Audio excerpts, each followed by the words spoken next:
ધોરણ 5 વિષય અંગ્રેજી લિટલ સ્ટેપ 789 તેની અંદર એક્ટિવિટી 1ની નીચે એક નાનકડી પ્રવૃત્તિ આપવામાં આવી છે ચોપડીની અંદર.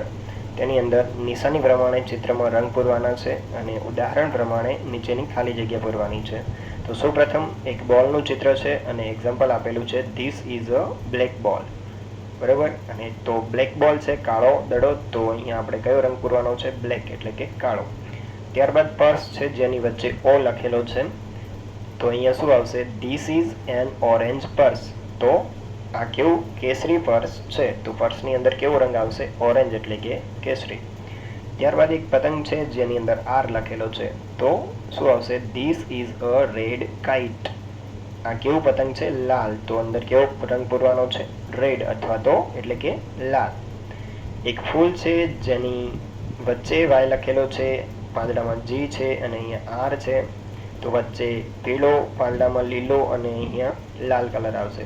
તો this is a yellow flower. આ કેવું ફૂલ છે? પીળું ફૂલ છે. ત્યારબાદ એક પાંદડું છે જેની વચ્ચે જી લખેલું છે, તો this is a green leaf.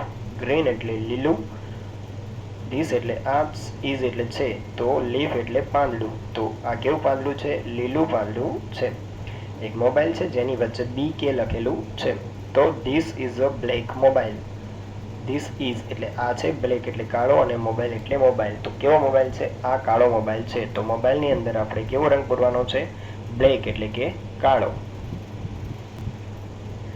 ત્યારબાદ એક શર્ટ છે જેની અંદર વાય લખેલું છે, તો this is a yellow shirt.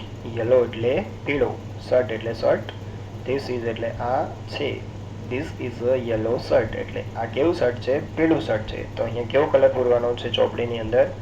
પીળો. પછી એક ફ્રોક છે જેની અંદર બી એલ લખેલું છે, તો શું આવશે અહીંયા? This is a blue frock. આ કેવું ફ્રોક છે? બ્લુ એટલે કે વાદળી ફ્રોક છે. તો અહીંયા કેવો કલર આવશે? વાદળી કલર આવશે. તો આ રીતના ખાલી જગ્યા પૂરવાની છે અને ચિત્રની અંદર તમારે આ પ્રમાણે રંગો પૂરવાના છે.